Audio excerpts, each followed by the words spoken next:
Twibatsa kandi tubahaye ikaze inshuti bakunzi ba Fab TV mudukurikira umunsi ku munsi. Twagarutse muri ya gahunda y'ubusobanuro bw'amazina agiye atandukanye.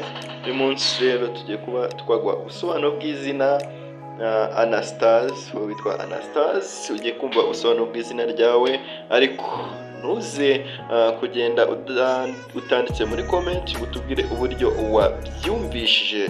Tuboneyeho rero guha ikaze wowe ukigera hano bwa mbere, tukubwira ngo niba utarakanze subscribe banza uyikande ukande no kukazogera kugira ngo uzajye ubona ubusobanuro bw'amazina agiye atandukanye tukugezaho umunsi ku munsi. Kandi niba byakunogeye mujye n'ibijya bibanogera mujye mukanda like nk'ikimenyetso kigaragaza ko turi kumwe cyangwa se ko ibyo tubagezaho ari ukuri. Twihute rero tugwe ubusobanuro bw'izina Anastase. Anastase rero ifite ubusobanuro cyangwa se rikomoka mu rurimi rw'ikigereki Anastasis, risobanura izuka cyangwa se kuzuka mu buzima bushya. Rikunze rero gukoreshwa cyane mu muryango wa Kristo.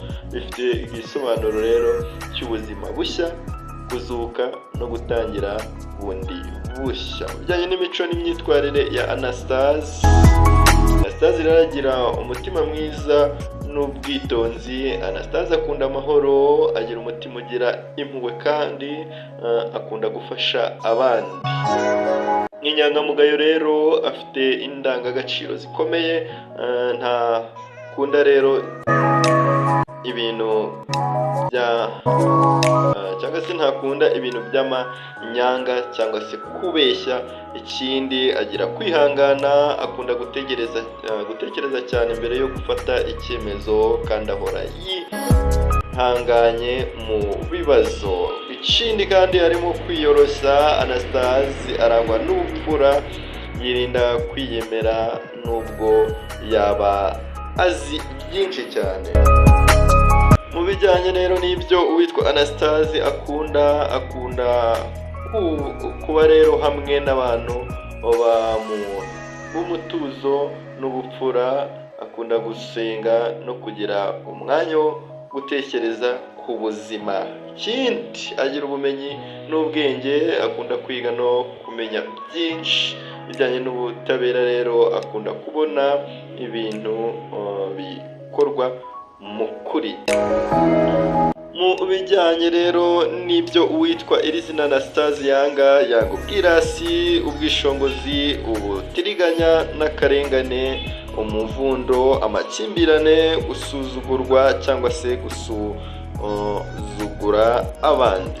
Bijyanye n'inzozi z'uwitwa iri zina Anastase akunda kugira inzozi zo kugira ubuzima butuje kandi bufite icyerekezo, gukorera abandi no gutanga